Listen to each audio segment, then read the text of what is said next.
Hello students, welcome back to my channel. तो आज हम मॉडर्न हिस्ट्री सीरीज़ का नेक्स्ट टॉपिक सिख एवं अंग्रेज ये स्टार्ट करेंगे। ठीक है, ये टॉपिक कंप्लीट करने के बाद हम इसके प्रीवियस ईयर क्वेश्चन प्रैक्टिस भी करेंगे। तो पहले तो हम जैसे हमने पीछे युद्ध देखे अंग्रेज़ों के साथ, अब इस टॉपिक में हम क्या देखेंगे, आंग्ल सिख युद्ध। उसको पढ़ने से पहले आपको जो है सिख धर्म डिटेल में पढ़ना पड़ेगा और इसके क्वेश्चन जो है वो प्रीवियस ईयर्स में आते हैं। ठीक है, तो हम स्टार्ट करते हैं सिख धर्म का इतिहास। तो पहले तो आपको ये पता होना चाहिए, जो सिख धर्म की स्थापना है वो 15वीं शताब्दी में हुई थी भारत में। वो उत्तर पश्चिमी पंजाब के प्रांत में हुई थी। तो सिख धर्म के जो फाउंडर हैं या संस्थापक हैं, उन कौन माना जाता है, वो है श्री गुरु नानक देव जी। ठीक है, श्री गुरु नानक देव जी हैं जो सिख धर्म के संस्थापक थे। सिख शब्द का वैसे अर्थ क्या होता है? जो सिख शब्द का अर्थ है ना, उसका अर्थ होता है शिष्य। सिख ईश्वर के वे शिष्य हैं जो 10 सिख गुरुओं के लेखन और उनकी शिक्षाओं का पालन करते हैं। सिख धर्म में टोटल 10 गुरु माने गए हैं। आपको उनके नाम, सीरियल ऑर्डर भी याद होना चाहिए कि पहले गुरु कौन थे, द्वितीय कौन थे, तृतीय। ठीक है, तो सिख धर्म के लोग क्या करते थे, वो 10 गुरुओं को मानते थे और जो उनकी शिक्षाएं थी ना, उनका पालन करते थे। जो सिख धर्म के लोग हैं वो एक ईश्वर में विश्वास करते हैं। उनका ये मानना है कि उन्हें अपने प्रत्येक काम में ईश्वर को याद करना चाहिए। मतलब वो ये मानते थे कि प्रत्येक काम में जो ईश्वर को याद करना चाहिए, जिसे वो सिमरन या फिर सुमिरन कहते थे, भगवान का सुमिरन करना। सिख अपने पंथ को गुरु मत, मतलब अपना जो उनका गुरु का मार्ग था, उसको क्या बोलते थे, गुरु मत बोलते थे। ठीक है, तो हमने सबसे पहले अब कौन पढ़ना है, जो सिख धर्म के संस्थापक हैं वो कौन है, श्री गुरु नानक देव जी। श्री गुरु नानक देव जी सिखों के प्रथम गुरु हैं। ठीक है, इनका जन्म कब हुआ है? 15 अप्रैल 1469 ईस्वी में। कहाँ पर हुआ है? तलवंडी, जो कि वर्तमान में कहाँ पर है, ननकाना साहिब, पाकिस्तान में। ठीक है, इनके माता का नाम तृप्ता देवी, पिता का नाम कालूराम। ठीक है, और इनकी पत्नी का नाम क्या था? सुलक्षणी था। जो इनका विवाह है ना, वो बचपन में 16 वर्ष की आयु में ही हो गया था। ठीक है, सुलक्षणी देवी के साथ। तो 32 वर्ष की अवस्था में इनके प्रथम पुत्र श्रीचंद का जन्म हुआ था और इनके दूसरे पुत्र लक्ष्मीदास। ठीक है, ये इतना इम्पोर्टेंट नहीं है, मेन इसमें आपके माता पिता और जन्म और कहाँ पर हुआ था। इन्हें बेई नदी के किनारे जो ज्ञान की प्राप्ति हुई थी। ठीक है, कौन सी नदी के किनारे? बेई नदी के किनारे। इन्होंने लंगर प्रथा, संगत और पंगत, दो चीज़ों की शुरुआत की थी। संगत मतलब रहने के लिए, जैसे कोई संगत मतलब कि जो धार्मिक कार्य में जाने वाले लोग हैं उनको संगत बोलते थे। पंगत मतलब लंगर प्रथा, इन्होंने लंगर प्रथा शुरू की थी। ठीक है, ये बाबर के समकालीन थे। इनकी जाति क्या थी? खत्री थे। ठीक है, इनकी मृत्यु कब हुई है, इन्होंने शरीर कब त्यागा या फिर ये ज्योति ज्योत कब समाया है? तो ये 1538 या फिर कई बार 39 में आ जाता है। ठीक है, ईस्वी में। कहाँ पर? करतारपुर, डेरा बाबा, पाकिस्तान में। ठीक है, शरीर का त्याग करने से पहले ही इन्होंने जो अपना शिष्य भाई लहना को अपना, इनका एक शिष्य था भाई लहना जी, उनको इन्होंने अपना उत्तराधिकारी घोषित किया, जो बाद में किस नाम से प्रसिद्ध हुए? गुरु अंगद देव जी के नाम से। ठीक है, जो बाद में गुरु अंगद देव जी के नाम से प्रसिद्ध हुए।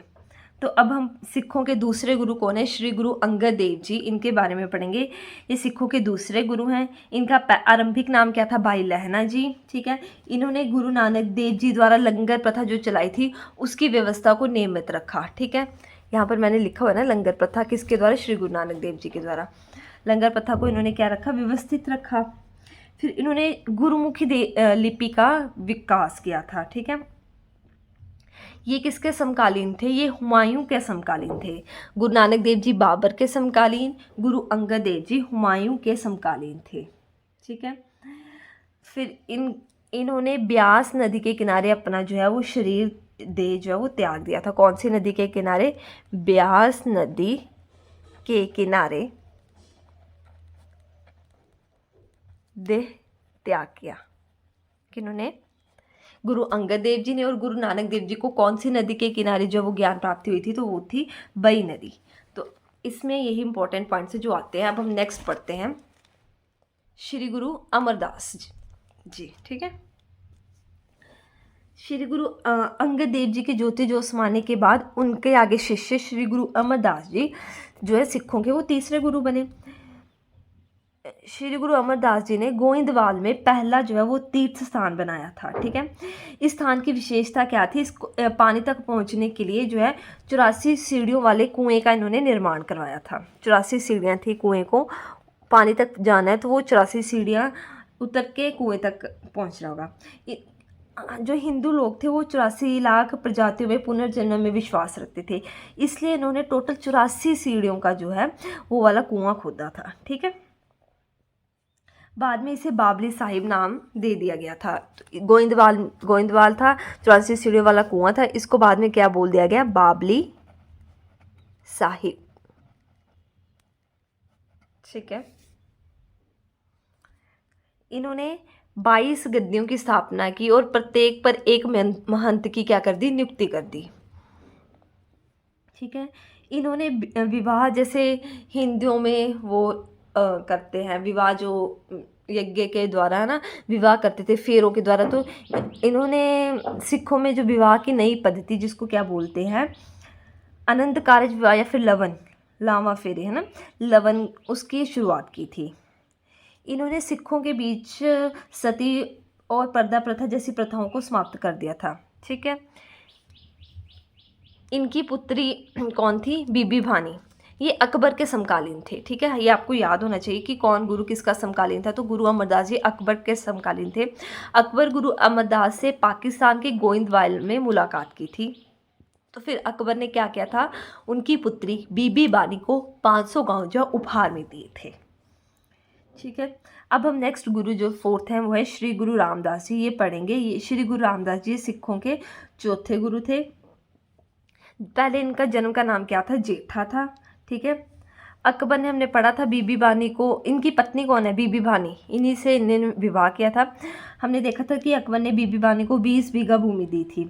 तो श्री गुरु रामदास जी ने इसी भूमि पर अमृतसर नामक नगर बसाया था। ठीक है, अमृतसर नामक नगर की जो स्थापना की थी। जो अमृतसर का जो पूर्व नाम था वो क्या था? रामदासपुर। ये क्वेश्चन भी आ जाता है कि अमृतसर का पूर्व नाम क्या था? तो रामदासपुर। और अमृतसर नगर की स्थापना किसने करवाई थी? तो श्री गुरु रामदास जी ने। ठीक है, अब हम नेक्स्ट पढ़ेंगे श्री गुरु अर्जुन देव जी। ये सिखों के कौन से गुरु हैं? 5वें गुरु। ठीक है, लाइन वाइज आपने याद करने हैं।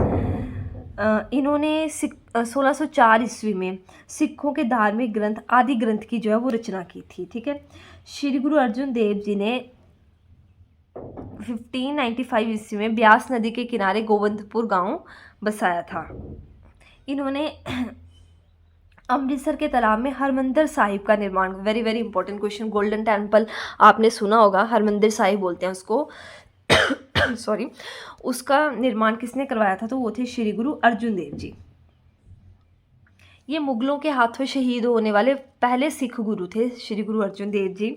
ठीक है, ये शहादीन दे सरताज के रूप में प्रचलित हुए। ठीक है, मुगल बादशाह जहांगीर के पुत्र कौन? खुसरो ने जहांगीर का विरोध किया और उसके खिलाफ विरोध कर दिया। तब जहांगीर ने खुसरो का पीछा करवाया। खुसरो ने लाहौर जाने से पहले सिख गुरु अर्जुन देव जी का जो है वो आशीर्वाद लिया था। ठीक है, मुगल बादशाह जहांगीर आपने पढ़ाया था मैंने आपको, है ना, उनका पुत्र कौन था? खुसरो। उसने क्या किया था? जहांगीर का विरोध किया था, और जब उसने ये विद्रोह किया तो उसने क्या किया था? वो गुरु अर्जुन देव जी का पहले आशीर्वाद लिया था। ठीक है, लेकिन लाहौर से काबुल जाते समय जहांगीर और खुसरो की सेना में जो युद्ध हुआ, खुसरो हार गया और उसे बंदी बनाकर महल में लाया गया। जब जहांगीर को ये पता चला कि गुरु अर्जुन देव जी ने खुसरो को आशीर्वाद दिया है, तो गुरु अर्जुन देव जी ने खुसरो का साथ दिया, तो फिर वो क्या हुआ था? जहांगीर ने गुरु अर्जुन देव जी को भी बंदी बनाने के लिए कह दिया और गुरु जी को लाहौर की जेल में डाला गया। लाहौर की जेल में गुरु जी को बड़ी ही कठोर शहीदी यातनाएं दी गई थी। ठीक है, इनकी स्टोरी है, डिटेल में मैंने आपको समझा दी कि क्यों ये मुगलों ने इन्हें शहीद करवाया था, ये इनके पीछे स्टोरी थी। तो जो इन्हें इतनी कठिन यातनाएं दी गई थी, यहाँ पर जो अर्जुन देव जी है ना, उन्हें गर्म तवे पर बिठाकर उनके सर पर गर्म रेत डाली गई, जिसके कारण जो है गुरु अर्जुन देव जी वहाँ मूर्छित हो गए, लाहौर में ही शहीदी को प्राप्त हो गए। पर लेकिन ये इतने बहादुर थे, इन्होंने ना मतलब ये शहादत हंसते हंसते वो झेली थी, और भगवान की तब अरदास करते हुए उनके जो आखिरी शब्द थे। ठीक है, तो ये सारे इंपॉर्टेंट पॉइंट्स हैं हमारे गुरु अर्जुन देव जी के बारे में। नेक्स्ट अब हम पढ़ेंगे श्री गुरु हरगोबिंद सिंह जी। ये सिखों के छठे गुरु हैं। इन्होंने सिख समुदाय का एक सैन्य समुदाय में बदल दिया है, मतलब शिष्यों में जो इन्होंने सैनिक भावना को विकसित किया था। इन्होंने अकाल तख्त की स्थापना की। ठीक है, कश्मीर में इन्होंने कीरतपुर नगर जो है वो बसाया। इन्होंने जहांगीर और शाहजहाँ के खिलाफ युद्ध छेड़ा। ठीक है, इन्होंने 2 तलवारें धारण की थी, जिन्हें मीरी और पीरी कहा जाता है, और इनके दरबार में जो नगाड़ा बजाया जाता था। और इनकी मृत्यु कब हुई थी? 1645 ईस्वी में। ये श्री गुरु हरगोबिंद सिंह जी के इंपॉर्टेंट पॉइंट है कि अकाल तख्त का निर्माण किसने करवाया था, तो वो आएगी श्री गुरु हरगोबिंद सिंह। अब हम पढ़ेंगे सिखों के 7वें गुरु श्री गुरु हर राय। श्री गुरु हर राय जी सिखों के जो वो 7वें गुरु हैं। ठीक है, इन्होंने शाहजहाँ के बड़े पुत्र दारा शिकोह, जो कि धार्मिक सहिष्णु व्यक्ति था, उससे आशीर्वाद दिया था। और जब वह एक चमड़ी का रोग हो गया था, तो गुरु जी ने के पास कुछ ऐसी जड़ी बूटियाँ थी जिससे वह स्वस्थ हो गया था। ठीक है, तो सामूगढ़ की पराजय के बाद दारा शिकोह इनसे मिलने आया था। औरंगजेब ने इन्हें दिल्ली बुलाया, परंतु इन्होंने जाने से मना कर दिया और अपने बड़े बेटे जो है वो राम राय को दिल्ली भेज दिया था। ठीक है, तो इन्होंने ज्योति ज्योत समाने से पहले ही अपने छोटे पुत्र गुरु हरकृष्ण जी को अपना उत्तराधिकारी वहाँ नियुक्त कर दिया था। तो इसलिए जो सिखों के 8वें गुरु कौन हुए? श्री गुरु हरकृष्ण जी। सिखों के 8वें गुरु थे। इसमें ज़्यादा इंपॉर्टेंट क्वेश्चन नहीं आते। ये सभी गुरुओं की तुलना में सबसे कम उम्र के गुरु थे। ठीक है, और इनकी जो है वो चेचक की बीमारी से जो है मृत्यु होगी। तो ऐसे क्वेश्चन आता है वो कौन से गुरु थे जिनकी चेचक के कारण मृत्यु हुई, तो वो है श्री गुरु हरकृष्ण जी। ठीक है, अब हम नेक्स्ट पढ़ेंगे सिखों के 9वें गुरु। सिखों के जो 9वें गुरु हैं वो कौन है? श्री गुरु तेग बहादुर जी। ये सिखों के 9वें गुरु हैं। इन्होंने आनंदपुर साहिब नगर की स्थापना की। Very very important question, Anandpur Sahib नगर की स्थापना किसने की है? तो वो है श्री गुरु तेग बहादुर जी। श्री गुरु तेग बहादुर जी को अपने तपस्वी स्वभाव के कारण त्यागमल कहा जाता था। ठीक है, इनकी हत्या किसने करवाई थी? औरंगजेब। श्री गुरु तेग हत्या क्या, हम इनको बलिदान के रूप में मानेंगे कि औरंगजेब एक अत्याचार, जब इनका ये गद्दी पर बैठे तब औरंगजेब का जो अत्याचार था वो चरम सीमा पर था। तो कश्मीर को पंडितों का गढ़ माना जाता था और वहाँ बेहद विद्वान पंडित रहते थे। औरंगजेब की तरफ से शेर अफगान खां कश्मीर का सूबेदार हुआ करता था। औरंगजेब ने कश्मीरी पंडितों पर अत्याचार करना शुरू कर दिया, उन्हें जबरन मुसलमान बनाना शुरू कर दिया। कश्मीरी पंडितों का एक समूह जो फिर वो गुरुजी के पास मिलने कहाँ पहुँचा था? अनंतपुर साहिब पहुँचा था। उन्होंने गुरुजी से मदद ली, फिर मांगी थी। फिर गुरु तेग बहादुर जी ने कहा कि कमज़ोरों में जान और दिलेरी डालने के लिए और इस धर्म परिवर्तन को रोकने के लिए ज़रूरी है कि कोई पवित्र व्यक्ति अपने जीवन की कुर्बानी दे, ताकि तभी लोगों में भी हिम्मत आएगी। उन्होंने ये उन्हें सुजेशन दी। तब गुरु तेग बहादुर जी के बेटे श्री गुरु गोविंद सिंह जी तब 9 साल के थे। इनके बेटे थे श्री गुरु गोविंद सिंह जी, सिर्फ 9 साल के थे। उन्होंने अपने पिता से कहा, इस काम के लिए आपसे पवित्र ज्ञानी व्यक्ति कौन होगा? मतलब ये 9 साल के थे और उन्होंने इतनी बड़ी बात अपने पिताजी को बोली कि आपसे पवित्र ज्ञानी व्यक्ति जो बलिदान दे सकता है वो कौन हो सकता है? तो फिर बहादुर जी अपने बेटे के विचारों से प्रभावित होकर फिर उन्होंने जो है उन्हें उस कुर्बानी के लिए उन्होंने प्रेरित किया था। ठीक है, फिर कश्मीरी पंडितों ने गुरु गोविंद सिंह से कहा कि पिता बलिदान दे देंगे तो आप अनाथ हो जाएंगे। तो उन्होंने जवाब दिया कि अगर मेरे अकेले के यतीम होने से लाखों लोग यतीम होने से बच सकते हैं, तो अकेली मेरी माँ के विधवा होने से लाखों माँ विधवा होने से बच सकती हैं। तो कितने पुण्य विचार थे श्री गुरु गोविंद सिंह जी के। ये सिर्फ मात्र 9 वर्ष के थे। फिर श्री गुरु तेग बहादुर जी ने फिर पंडितों से कहा कि औरंगजेब से जाकर कहो कि अगर तुमने हमारे गुरु का धर्म बदल दिया लिया, और अगर उन्होंने इस्लाम स्वीकार कर लिया तो हम भी कर लेंगे। ये बात जब औरंगजेब तक पहुंची तो औरंगजेब ने जो है श्री गुरु तेग बहादुर जी और उनके साथियों को तुरंत गिरफ्तार करने का फरमान दे दिया था। फिर श्री गुरु तेग बहादुर जी को मुसलमान बनाने के लिए लालच से लेकर मौत का डर तक दिया गया, लेकिन औरंगजेब की बात जो है श्री गुरु तेग बहादुर जी ने स्वीकार नहीं की। फिर जब उन्हें अनेक यातनाओं के बाद श्री गुरु तेग बहादुर जी इस्लाम अपनाने को राजी नहीं हुए, तब औरंगजेब ने मारने का आदेश दे दिया और दिल्ली के चांदनी चौक में तलवार से उनकी गर्दन को धड़ से जो वो अलग कर दिया था। फिर जहाँ पर वो शहीद हुए थे, शहीदी स्थल पर जो गुरुद्वारा बना था, उस गुरुद्वारे का नाम क्या था? गुरुद्वारा शीशगंज। इसीलिए उस गुरुद्वारे का नाम क्या रखा गया? शीशगंज। ठीक है, तो ये सारी श्री गुरु तेग बहादुर जी की शहादत की स्टोरीज़ हैं, ठीक है, पुण्य कथाएं हैं जो हमें प्रेरित करती हैं अपने धर्म का पालन करने के लिए। नेक्स्ट है श्री गुरु गोविंद सिंह जी। ये सिखों के 10वें एवं अंतिम गुरु थे। तो क्वेश्चन आ सकता है कि सिखों के अंतिम गुरु कौन थे? तो इसका राइट आंसर आएगा श्री गुरु गोविंद सिंह जी। ये सिखों के 10वें और अंतिम गुरु थे। इनका जन्म 1666 ईस्वी में कहाँ पर हुआ? पटना में हुआ। इनके पिता आपको पता है श्री गुरु तेग बहादुर जी हैं, माता का नाम गुजरी था। श्री गुरु गोविंद सिंह जी ने अपने आप को सच्चा पातशाह की उपाधि दी थी। ठीक है, इनकी हत्या नांदेड़ महाराष्ट्र में किसके द्वारा? अजीज खान या गुल खान द्वारा। इनके 4 पुत्र थे, अजीत सिंह, जुझार सिंह, जोरावर सिंह और फतेह सिंह। ठीक है, सिखों को सैनिक का प्रशिक्षण दिया और उन्हें लड़ाकू सैनिक बनवाया। ठीक है, ये सारे किसके बारे में? श्री गुरु गोविंद सिंह जी के बारे में। इन्होंने पाहुल प्रणाली की शुरुआत की थी।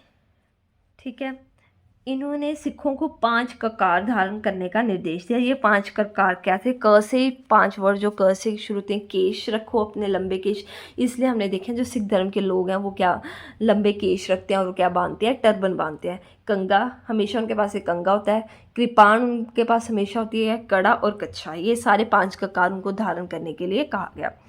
जो आदमी थे, मेल थे सिख धर्म के, उनके नाम के पीछे सिंह, और जो फीमेल से औरतें थी उन्हें अपने नाम के पीछे कौर शब्द जोड़ने के लिए कहा। किसने? श्री गुरु गोविंद सिंह जी ने। श्री गुरु गोविंद सिंह के 4 साहिबजादे, इनको साहिबजादे बोलते हैं। इनमें से जो 2 साहिबजादे हैं वो जंग के दौरान शहीद हुए थे, और जो 2 साहिबजादे हैं ना उन्हें दीवार में चिनवा दिया गया था। अब श्री गुरु गोविंद सिंह जी के जो 2 पुत्र हैं, फतेह सिंह और जोरावर सिंह, ये दोनों, ये तो सरहंद के मुग़ल फौजदार जो है वजीर खां के ने इन्हें जो है दीवार में चिनवा दिया था। ठीक है, और ये वीरगति को प्राप्त हुए। और जो 2 साहिबजादे हैं, अजीत सिंह और जुझार सिंह, ये दोनों युद्ध में मारे गए थे। ठीक है, शहीदी को प्राप्त हुए थे।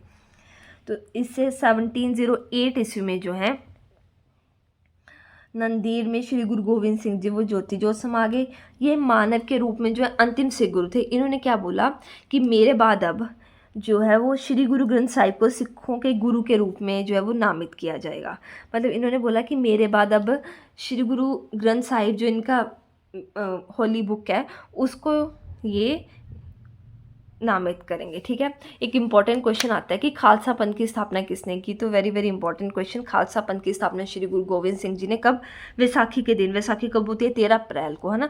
तो क्या टाइम पीरियड था? 13 अप्रैल 1699 ईस्वी को श्री गुरु गोविंद सिंह जी ने खालसा पंथ की स्थापना की। इससे जो आपके 10 के 10 गुरु हैं वो कंप्लीट हो जाते हैं। एक बार आप रिवीजन कर लो। पहले कौन है? श्री गुरु नानक देव जी। लंगर प्रथा शुरू की श्री गुरु अंगद देव जी, इनका नाम लहना था। इन्होंने गुरमुखी लिपि, और ये श्री गुरु नानक देव जी बाबर के समकालीन, अंगद जी हुमायूं के, और श्री गुरु अमरदास जी वो अकबर का समकालीन थे। ठीक है, इसमें नेक्स्ट आते हैं श्री गुरु रामदास जी, जिसमें आता है इन्होंने अमृतसर नगर की स्थापना की। श्री गुरु अर्जुन देव जी आदि ग्रंथ की इन्होंने रचना की। श्री गुरु हरगोविंद सिंह के क्वेश्चन आता है कि अकाल तख्त की इन्होंने स्थापना की। फिर गुरु हरराय हरिकृष्ण जिनकी चेचक से मृत्यु हुई, तेग बहादुर और श्री गुरु गोविंद सिंह जी जो कि सिखों के 10वें गुरु हैं। अब हम नेक्स्ट पढ़ेंगे बंदा बहादुर। अब हम मतलब जो नेक्स्ट टॉपिक हमारा स्टार्ट होता है वो होता है आंगद सिख युद्ध। जब सिखों के अंतिम गुरु श्री गुरु गोविंद सिंह जी ज्योति ज्योत समा गए तो उससे पहले उन्होंने ये संदेश दे दिया था कि उनके बाद कोई भी सिख जो है वो गुरु नहीं होगा, अर्थात उनके बाद कोई सिख गुरु नहीं बनेगा, बल्कि सभी सिख जो वो श्री गुरु ग्रंथ साहिब जी को ही अपना गुरु मानेंगे। तो श्री गुरु गोविंद सिंह जी का ही एक शिष्य था जो उन्हें बहुत ही प्रिय था। वह शिष्य आगे चलकर किस नाम से विख्यात हुआ, वो किस नाम से विख्यात हुआ, बंदा बहादुर के नाम से विख्यात हुआ। ठीक है, और क्योंकि श्री गुरु गोविंद सिंह जी ने ये संदेश दिया था कि कोई सिख गुरु नहीं बनेगा, इसलिए जो बंदा सिंह बहादुर थे वो सिखों के एक सेनापति बनकर सामने आए। ये हमारे कोई सिख गुरु नहीं है, ये सिखों के सेनापति बनकर सामने आए थे। ठीक है, तो हम पढ़ेंगे बंदा बहादुर के बारे में। बंदा बहादुर का जन्म 1670 ईस्वी में कहाँ पर, जम्मू कश्मीर में हुआ। इनका मूल नाम, प्रारंभिक नाम क्या था, लक्ष्मण देव था। ठीक है, श्री गुरु गोविंद सिंह जी ने गुरु बख्श के नाम से पुकारते थे। कौन इन्हें गुरु बख्श बोलता था, तो श्री गुरु गोविंद सिंह, जो कि सिखों के अंतिम एवं 10वें गुरु थे, इन्हें गुरु बख्श के नाम से पुकारते थे। इनके साथ साथ बंदा बहादुर भी अपने आप को गुरु के बंदे की संज्ञा देते थे, इसलिए इनका नाम जो है वो बंदा बहादुर क्यों पड़ा, ये अपने आप को गुरु का बंदा बोलते थे। बंदा बहादुर का उद्देश्य पंजाब में एक सिख राज्य स्थापित करने का था, इसलिए इन्होंने जो अपनी राजधानी है वो कौन सी बनाई थी, लोहगढ़। ठीक है, इसी क्रम में इन्होंने प्रारंभिक काल के दौरान मुगलों से युद्ध लड़े, जिनमें इन्होंने मुगल सूबेदारों को धूल चटाई थी। इन्होंने मुगलों के साथ युद्ध लड़े। ठीक है, बंदा बहादुर ने गुरु नानक देव जी एवं गुरु गोविंद सिंह जी पहले और 10वें गुरु के नाम के जो वो सिक्के चलवाए थे। इन्होंने सरहंद के मुगल फौजदार वजीर खां की हत्या की और जो छोटे साहिबजादों को की जो शहादत थी उनका इन्होंने बदला लिया था। कैसे, वजीर खां की हत्या करके। इन्होंने शहादरा, जिसको कत्लगढ़ी के नाम से विख्यात है, ठीक है, इसमें इन्होंने क्या किया था, यहाँ पर बंदा बहादुर ने 1000 मुगल सैनिकों को जो वो मौत के घाट उड़ाया था, इसलिए इस जगह को कत्लगढ़ी बोलते हैं, शहादरा को। ठीक है, फिर मुगल बादशाह फर्रुखसियर के आदेश पर 1716 ईस्वी में बंदा बहादुर को गुरदासपुर में नामक स्थान पर पकड़ लिया और इन्हें वहाँ पर शहीद कर दिया गया था। किसके द्वारा, फर्रुखसियर के द्वारा। ठीक है, अब बंदा बहादुर की जो शहादत के बाद, शहीदी के बाद जो सिख है वो कई छोटे छोटे टुकड़ों में बंट गए थे। तो करपूर सिंह की पहल पर सभी सिख टुकड़ियों को दल खालसा में विलय हुआ। ठीक है, दल खालसा बोलते हैं। ये किसके पहल पर, करपूर सिंह। तो आपको ये नाम भी लर्न होना चाहिए। बाद में ये दल खालसा वो जस्सा सिंह आहलूवालिया के नेतृत्व में रखा गया और जो दल खालसा वो 12 दलों में 12 दल होते थे, उस 12 दलों में विभाजित। तो अब हम नेक्स्ट रंजीत सिंह, महाराजा रंजीत सिंह के बारे में पढ़ेंगे। महाराजा रंजीत सिंह कौन सी मिसल के थे, सुकर चकिया मिसल के थे। इनका शासक कहाँ पे था, लाहौर पे था। ये ऐसे शासक हुए हैं जिन्होंने पंजाब के एक बड़े क्षेत्र पर अधिकार करके मुल्तान, पेशावर, कश्मीर और लद्दाख तक अपने राज्य का इन्होंने विस्तार किया था। इनके पिता महासिंह थे। रंजीत सिंह ये सिखों के नेता बने। रंजीत सिंह ने जमान शाह की 12 तोपें जो चिनाब नदी में गिर गई थी उसे निकलवा कर वापस भिजवा दिया था। ठीक है, महाराजा रंजीत सिंह ने अपना क्षेत्र का विस्तार लाहौर क्षेत्र तक करा। ठीक है, इन्होंने भांगी मिसल से अमृतसर को छीन लिया था। इन्होंने अपने टाइम पीरियड में 2 राजधानियां बनाई, एक धार्मिक राजधानी, एक राजनीतिक राजधानी। जो धार्मिक राजधानी थी वो थी अमृतसर, जो राजनीतिक राजधानी थी वो थी लाहौर। तो इन्होंने लॉर्ड वेलर्जी की जो साइक संधि थी उसको स्वीकार नहीं किया था। ठीक है, जब रंजीत सिंह सिख साम्राज्य को सुदृढ़ और मजबूत बना रहे थे और अपना विस्तार कर रहे थे, तब भी भारत के दूसरे क्षेत्रों पर अपनी राजनीतिक सत्ता भारत पर कार्य कर रहे थे। कौन थे वो थे मतलब अंग्रेज। वो क्या कर रहे थे, दूसरे क्षेत्रों में अपनी सत्ता कायम कर रहे थे। उन्होंने अलग अलग युद्ध उस टाइम पीरियड में हो रहे थे, जैसे प्लासी का युद्ध हमने पढ़ा, बक्सर का युद्ध पढ़ा है ना, बंगाल का क्षेत्र, आंगल मैसूर युद्ध, ये सब। अब अंग्रेजों की नज़र थी इस साम्राज्य पे, सिख साम्राज्य पे, जिसके कारण क्या हुआ था, इनके बीच में अमृतसर की संधि हुई थी। अमृतसर की संधि कब हुई थी? 1809 ईस्वी में। किस किस के बीच में? महाराजा रंजीत सिंह और चार्ल्स मेटकाफ के बीच में, ठीक है। इस संधि का जो तत्कालीन कारण था, भारत से बाहर फ्रांस और रूस के बीच जो है वो संधि हुई थी, ठीक है। अमृतसर की संधि क्या थी कि इसके अमृतसर की संधि 1809 ईस्वी में हुई और इसमें ये बोला कि सतलुज नदी के पश्चिम क्षेत्रों पर महाराजा रंजीत सिंह का शासन होगा और सतलुज नदी के पूर्वी क्षेत्रों पर ईस्ट इंडिया कंपनी का जो वो नियंत्रण रहेगा, ठीक है। तो पहले तो क्या हुआ था कि रंजीत सिंह अंग्रेजों के इस संधि प्रस्ताव को स्वीकार करने के लिए रंजीत सिंह ने जो 2 शर्तें रखी थी, वो कौन कौन सी 2 शर्तें थी कि जब भी कोई अफगानों और सिखों में लड़ाई होगी तब अंग्रेज उसमें कोई भी दखलंदाजी नहीं करेंगे। सेकंड कि अंग्रेजों को सतलुज नदी का जो मालवा क्षेत्र है वहाँ का राजा रंजीत सिंह को ही मानना होगा। लेकिन तब अंग्रेजों ने पहले महाराजा रंजीत सिंह की शर्तें जो नहीं मानी, अतः दोनों पक्षों के बीच में कोई संधि नहीं हुई। इसके बाद 1 वर्ष के बाद 1808 ईस्वी में, ये मैं बात बता रही हूँ आपको 1808 ईस्वी में रंजीत सिंह ने मालवा पर अधिकार करने की कोशिश की, लेकिन वो सफल नहीं हुई। फिर उसके बाद 1809 ईस्वी में जो इन दोनों के बीच में संधि हुई थी, अमृतसर की संधि, जिसको हम अमृतसर की संधि कहते हैं। इस संधि में चार्ल्स मेटकाफ ने अंग्रेजी ईस्ट इंडिया कंपनी की तरफ से जो वो नेतृत्व किया था। इस संधि में यही तय हुआ था कि जो सतलुज नदी के पश्चिम क्षेत्र है वहाँ पर महाराजा रंजीत सिंह शासन करेंगे और जो सतलुज नदी का पूर्वी क्षेत्र है वहाँ पर अंग्रेजी ईस्ट इंडिया कंपनी का नियंत्रण होगा। फिर 1859 ईस्वी में क्या होता है कि महाराजा रंजीत सिंह की 39 ईस्वी में महाराजा रंजीत सिंह की मृत्यु हो जाती है। मृत्यु के बाद जो उनके वंशज थे वो कुशल शासक नहीं थे, मतलब थोड़े थोड़े टाइम तक आए, जैसे खड़क सिंह, नवनिहाल सिंह, फिर शेर सिंह है, ठीक है। एंड में कौन आते हैं? दिलीप सिंह। जो दिलीप सिंह है, इसका शासनकाल में अंग्रेजों ने पंजाब पर आक्रमण किया और लाहौर पर अपना अधिकार किया। दिलीप सिंह जब ये राजा बने थे तो मात्र 5 वर्ष के थे, तो इतनी कम वर्ष की इनकी आयु थी कि फिर महारानी जिंदल कौर ने उनकी संरक्षिका के रूप में शासन व्यवस्था संभाली। इस प्रकार सिख साम्राज्य का जो शासन है वो चलता रहा। दिलीप सिंह के टाइम पीरियड में 2 युद्ध हुए थे। एक था फर्स्ट आंग्ल सिख युद्ध 1845-46 और सेकंड द्वितीय आंग्ल सिख युद्ध 1849।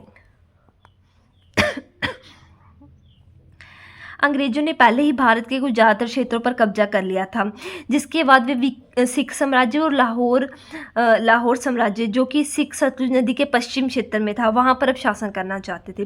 उस समय के अंग्रेजी गवर्नर कौन? लॉर्ड हार्डिंज थे। और अंग्रेजी कंपनी ने 1845 ईस्वी में सतलुज नदी की सीमा रेखा पर बहुत सी संख्या में अंग्रेजी सिपाहियों को जो है भेजना शुरू कर दिया था। इस क्रम में कुछ सिख सिपाहियों ने जो सतलुज नदी को पार कर लिया और वे सतलुज नदी के पूर्वी भाग में आ गए और जो है ये युद्ध होना शुरू हो गया। फिर उसके बाद ये जो युद्ध है वो कैसे समाप्त हुआ था? लाहौर की संधि, जो कि 1846 ईस्वी में हुई थी, और जो सेकंड सिख युद्ध हुआ था वो हुआ था 1849। अब हम करते हैं इसके प्रीवियस ईयर क्वेश्चन प्रैक्टिस। इसके जो प्रीवियस ईयर क्वेश्चन है ना, एक्चुअल में मैंने इसकी वीडियो रिकॉर्ड कर ली थी जो सेव नहीं हुई है, दैट्स वाई यहाँ पर ना मैंने टिक लगा दिए हैं, तो आप ये समझ जाना, ठीक है। फर्स्ट है, सिख धर्म के संस्थापक कौन हैं? ए श्री गुरु नानक देव जी, बी श्री गुरु अर्जुन देव जी, सी गुरु अमरदास या डी गुरु रामदास। तो इसका राइट आंसर क्या आएगा? गुरु नानक देव जी। नेक्स्ट क्वेश्चन, श्री गुरु नानक देव जी का जन्म कहाँ हुआ? ए पटियाला, बी तलवंडी, सी करतारपुर या फिर डी समराला। तो इसका राइट आंसर आएगा तलवंडी। नेक्स्ट क्वेश्चन, श्री गुरु अर्जुन देव जी को किसने मृत्यु दंड दिया था? ए अकबर, बी जहांगीर, बी औरंगजेब, सी जहांगीर या फिर डी शाहजहां। तो इसका राइट आंसर क्या आएगा? जहांगीर। नेक्स्ट क्वेश्चन, सिखों के 5वें गुरु कौन थे? तो इसका राइट आंसर आएगा श्री गुरु अर्जुन देव जी।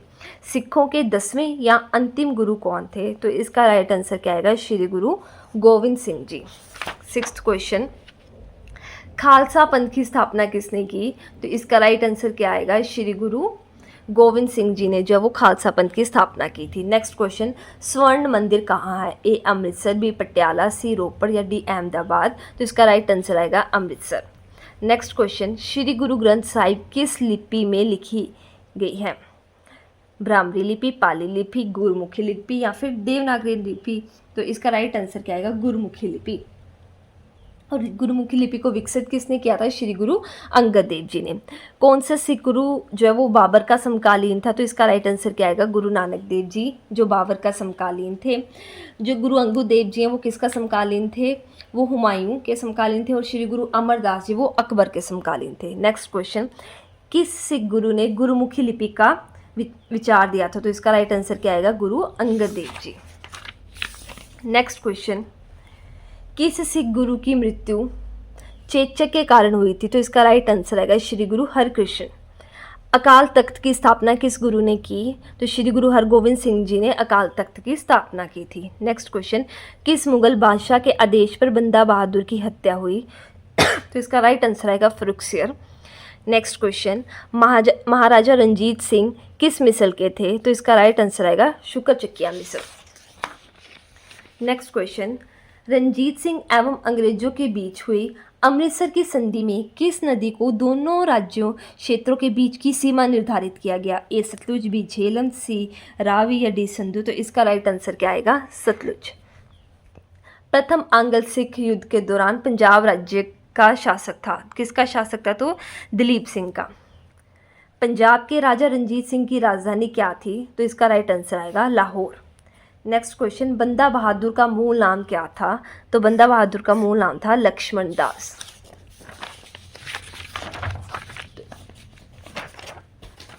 नेक्स्ट क्वेश्चन, सिख राज्य का अंतिम राजा कौन था? तो अंतिम राजा कौन थे? दिलीप सिंह। इस क्वेश्चन का राइट आंसर आप मेरे को कमेंट सेक्शन में बताओगे। क्वेश्चन है, प्रथम आंग्ल सिख युद्ध कब हुआ? ये एसएससी का प्रीवियस ईयर क्वेश्चन है। ए 1846 से 47 ईस्वी, बी 1843 से 44 ईस्वी, सी 1845 से 46 ईस्वी, या फिर डी 1841 से 42 ईस्वी। तो इसका राइट आंसर आप मेरे को कमेंट सेक्शन में बताओगे। होप्स आपको मेरी वीडियो अच्छी लगी। अगर लगी है तो प्लीज़ लाइक, कमेंट, शेयर और सब्सक्राइब करें। Thank you so much for watching.